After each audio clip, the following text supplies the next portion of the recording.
Water is health and wealth. As you know, Dr. Mjajati always tells us that drinking water is healthy.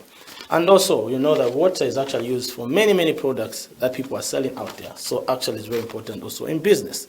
So just to help us further understand this topic, we're joined by Dr. Frida Banda, a computer specialist, an innovator, entrepreneur, CEO and founder for Blexley Global. Welcome, madam. Thank you so much for having me. All right, thank you for according us your time. So we just, obviously people wondering, who is Dr. Frida Banda? Maybe you can just give us briefly, maybe your school background and maybe what you're doing now.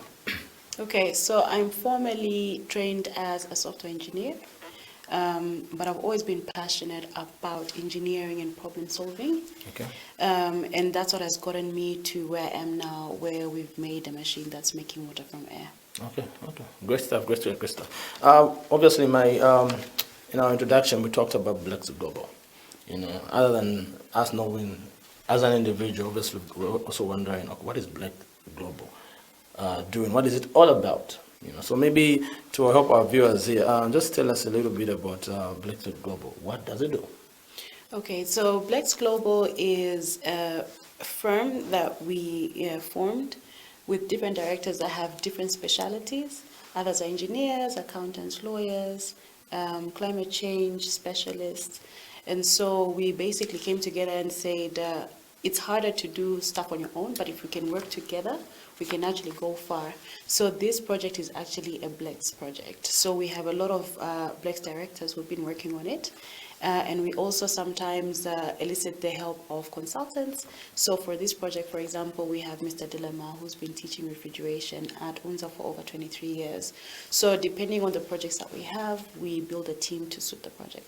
Oh, so Blex Water is actually one of the projects that you're actually doing under Blex Global. Yes. All right, okay, let's now actually tinker it down.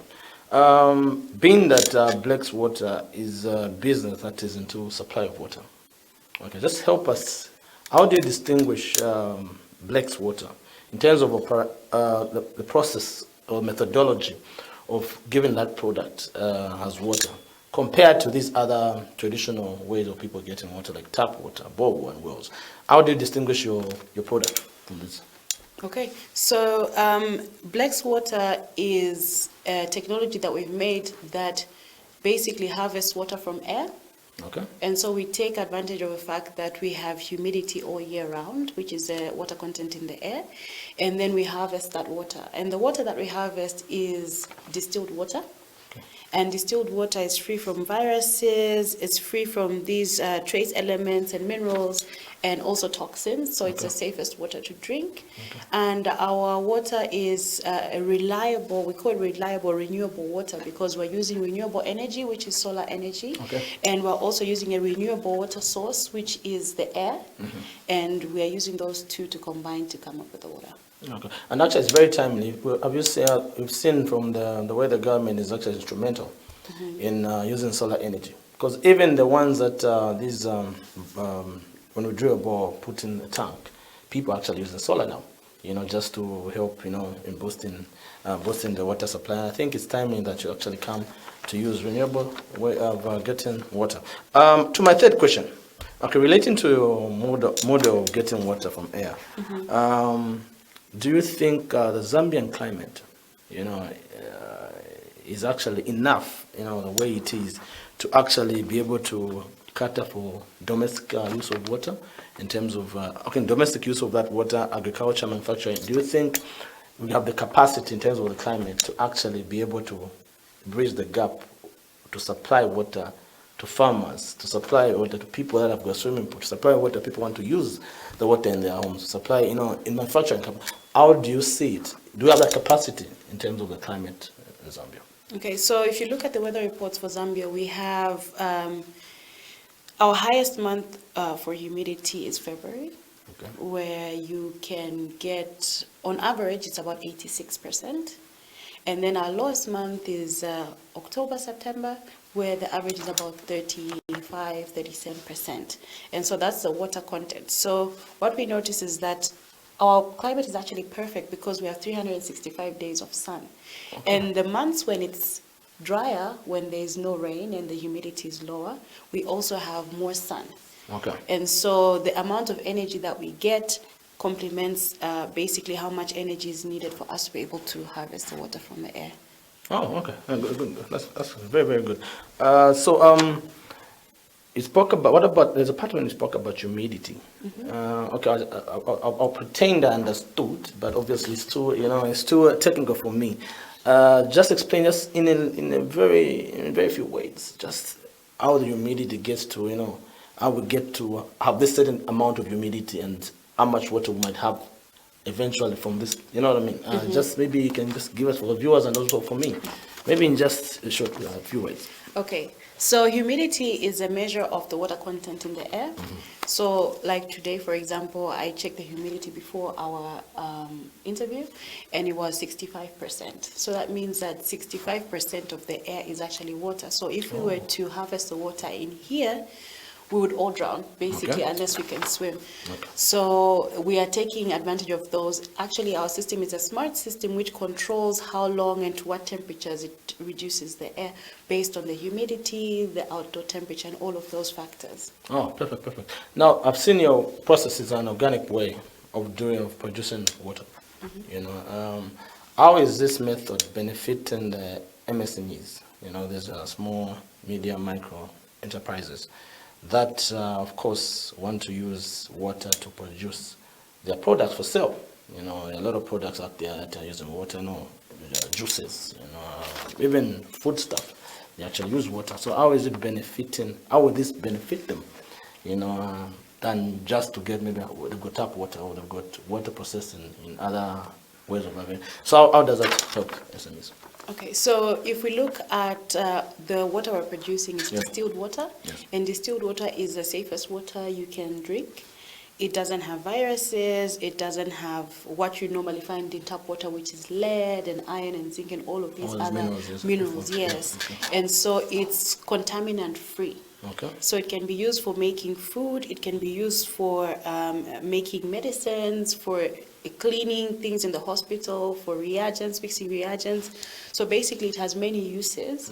And for SMEs and MSMEs that want to produce products that they can be sure will be safe for their customers, it's advised for them to use distilled water, and that is what we are producing. Ah, perfect. That's actually quite admirable, I must say. But then the fact that Zambia is changing infrastructure in terms of digital. I've seen even last year's agricultural commercial show, we're talking about the theme was innovation through technology, and you've seen the coming of Starlink, coming of many these digital companies and all. How has your innovation or technology played the role it played major in your innovation? How has technology come in to help effectively carry out this innovation? How has it come in? Because obviously, this project could have been started maybe some time back, but because maybe technology was a bit behind. So how have you seen the growth of technology, especially in Zambia, has made it possible for this innovation to actually come to light? Okay, so we're using technology in a lot of aspects of the machine. Okay. So right now, our machine, the first one that we made was just designed to work for Zambia. Okay. But then we've made it in such a way that it's able to read in real time the statistics about the temperature, the humidity, and based on that calculate the dew point, which is the temperature we have to reduce the air to for us to be able to harvest the water. And so it can control itself. So we've used technology to automate it. So it monitors itself, it reports itself. Okay. And then it controls itself so that it's able to meet the demand without spending too much energy. And so for that, we're applying some techniques in artificial intelligence and machine learning so that you can put this machine anywhere, basically, and it should be able to monitor itself and should be able to meet the demand. Ah, perfect.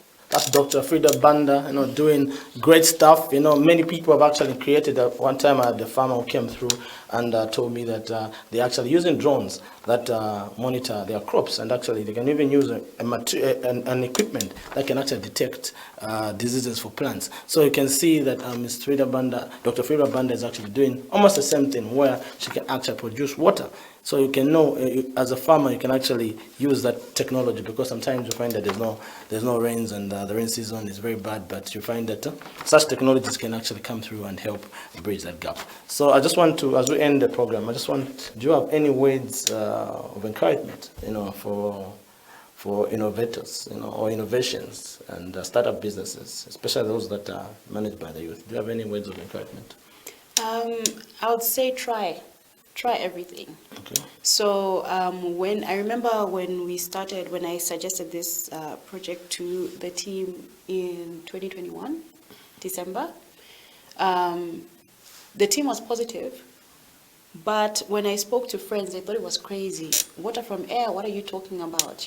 Does it work? I'm like, I've seen it's worked in Dubai, so it can work here because we've got better weather than Dubai. And we had to push, because if you're an entrepreneur, you have to keep on investing in your business, even when people don't believe in your business, until you're able to prove. So we came up with our first prototype, and it was small, made from recycled materials and everything, and it worked. And we thought, if we do this, everything's going to be perfect, but what happened was nothing really happened. So we had to keep pushing further, and so now we have a second prototype. So all I can say to the entrepreneurs is just keep pushing, keep moving, because now we have a proper working machine, and now we're able to even come on shows like yours and talk about the technology that we're doing. And so eventually it's going to yield results. If you're passionate about it and you want to push it, continue pushing. One day you're going to get your big break. Great. Thank you. Great stuff. Thank you, Dr. Banda. Thank Hope you to so see you much. again, and wish you best with the project. Thank you. All right. Thank you, viewers. See you next time.